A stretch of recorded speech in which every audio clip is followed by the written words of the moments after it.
Well,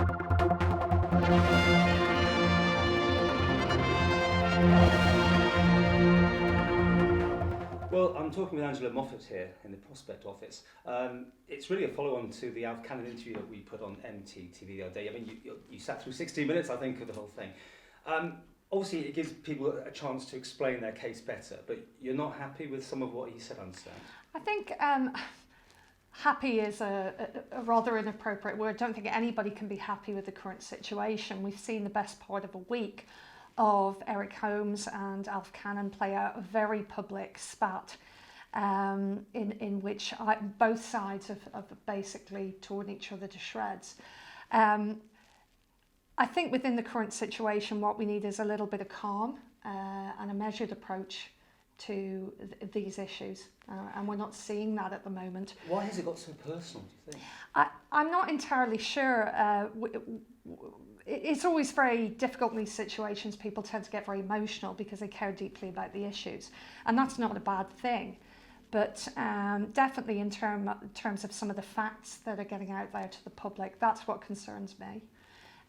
You know, for example, we've heard a lot of discussion about how there was never anything on the table for civil servants or Whitley. The idea was that you know, the negotiating position for Whitley Council and the Civil Service Commission was nothing for the pay year 2013-14. And is that not the case then? That isn't the case. Certainly at a very early point in discussions between ourselves and the Civil Service Commission, there was 0.5% on the table, which was subsequently off the table once Whitley Council had offered to and agreed a pay freeze.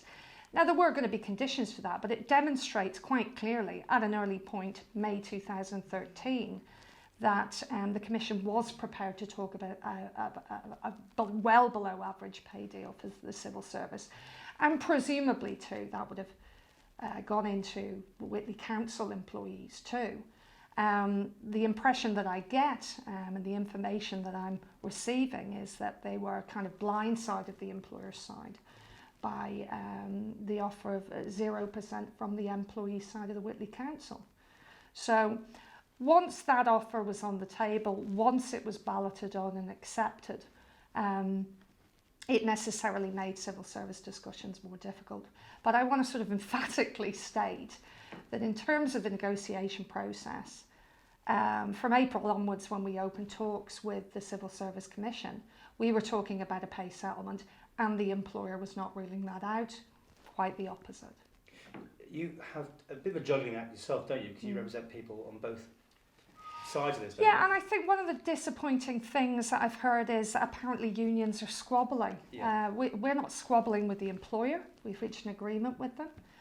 We're not squabbling with other unions. We work together with other unions to try and achieve the best results in very difficult circumstances in a balanced and measured way.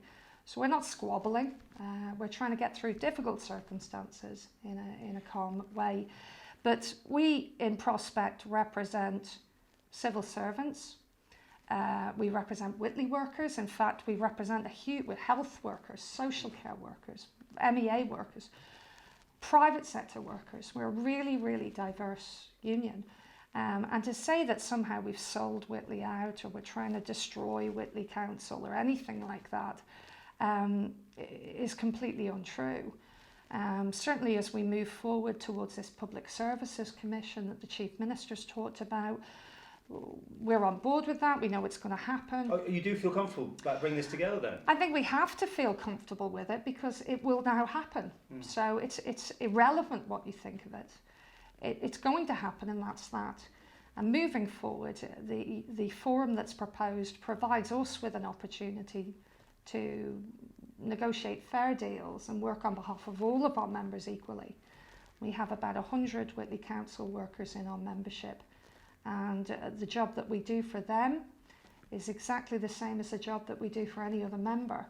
So certainly in some terms, a Public Services Commission means that Prospect can now go into a negotiating forum and negotiate on behalf of Whitley Council members. And yes, we're comfortable with that. But I mean, with these two different pay settlements, it's going to be a tricky time coming up, surely, isn't it? Because you've got the Whitley side who agreed nothing but with no redundancies. That's coming to an end soon. Yes. Won't there be absolute massive pressure for you to go in there and get a pay rise sorted out? You know, the whole grouping there wants to keep up with the other side almost. Well, once we start to have input into pay deals in a broader sense beyond the civil service, it will of course be 1st of April 2015, which doesn't take into account the year that's coming in. I have to say there's 2% on the table now, which presents a very decent opportunity and precedent for a Whitley Council employee side in the final year of that forum's existence to go in and argue it in terms of Whitley Council. And we were quite conscious when we moved this deal of the impact that it may have across the public sector. And I have to say too that our members, when they were balloted and voted in favour of accepting this pay deal, did it consciously in the understanding that it may mean job losses. We have seen compulsory redundancies in the civil service over a prolonged period. We've never accepted that pay freezes protect jobs ultimately in the medium or long term. A redundant job is a redundant job. If it's not needed, it's not needed. So, you know, we have to try and move towards a position where we've got a sustainable public sector of the right size. And you can't hold off the inevitable if government has much bigger issues in terms of trying to reduce the size of the public sector. What did you make to the business about arbitration that Mr. Cannon did not want it to go to arbitration? Would you have felt more comfortable if it had? No, I mean, arbitration is something that presents risks for both sides. As a union, we dislike arbitration. We don't like to have to go to it. We certainly don't see it as some sort of pay bonanza situation. You know, you go into arbitration as a last resort. It holds tremendous risks for both sides, and for that reason, you have to try and avoid it at all costs. And generally what good arbitrators do, and certainly the arbitrator who's been working on the Isle of Man in recent years, is they tend to deliver outcomes which send a message clearly to both sides. Don't come back to me next year. And there's a certain wisdom in that. I have to say that I feel arbitration presents more risks for us. But nonetheless, this island has signed up to International Labour Organization conventions where they are obliged to provide for conciliation services and ways to resolve problems in the public sector. So the removal of arbitration, I am concerned about in the current climate because it potentially introduces a means for conflict that we could be doing without. Arbitration places a tremendous responsibility on people to reach negotiated settlements, and that is a good thing. It requires both sides to be balanced. And if you take away those facilities, then you are introducing the spectre of increased industrial action. And that is the last thing that we want to get into. Public services on this island are vital. And whether people believe they could be better or reduced in size, we need them. And civil servants, and I want to make this clear too, the civil service is really diverse. People have this idea it's a bunch of pen pushers sitting doing useless bureaucracy in back offices. Civil servants on the Isle of Man include prison officers, social workers, even those kind of back office support functions are integral to the ability of other services to function properly. We need back office administrators in the police and fire service because that keeps firefighters and police officers out there doing the job they're supposed to be doing and not paperwork. You know, we need our civil servants to collect revenue for the island. Where would we be without tax and customs, no matter how people dislike them? I'm hearing a softer tone in you at the minute. I mean, I think a couple of years ago I was seeing much more of a fiery person. Is this what the world we're coming to?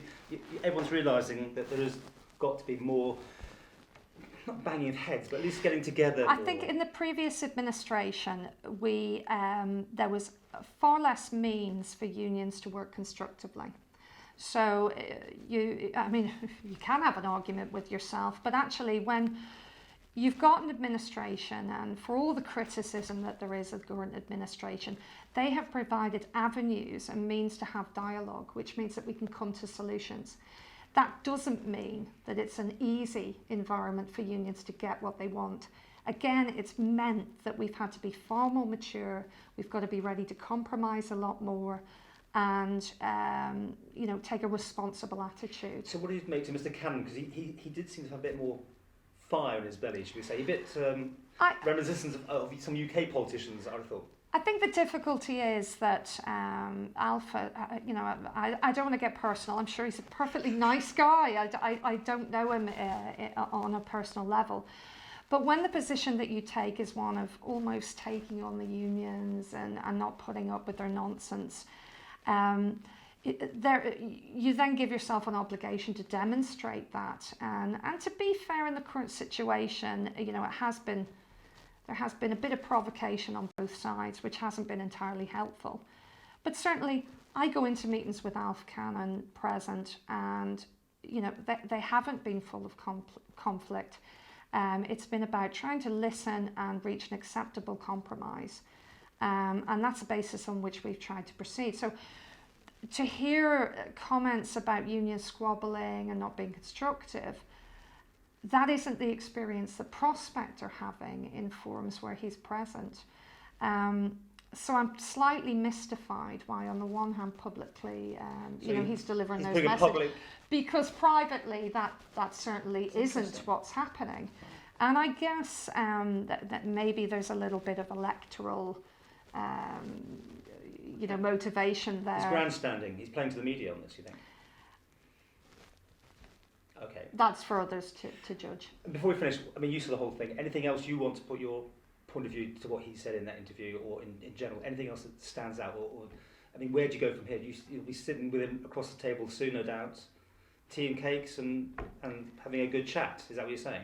The message I've got is, this government have provided us, as unions, with avenues to have constructive discussion. We are using those to the max. And what would be helpful is if we could have our disputes about issues time limited at the very least, and not in this public way, which is extremely divisive and helps no one. We need a calm, balanced, measured approach, steady as we go, moving forward. And I think this kind of nonsense played out in the press is really only an indication of competency on behalf of those individuals. Step back from that and just get on with the job. That's what we need. We just need people to get on with the job.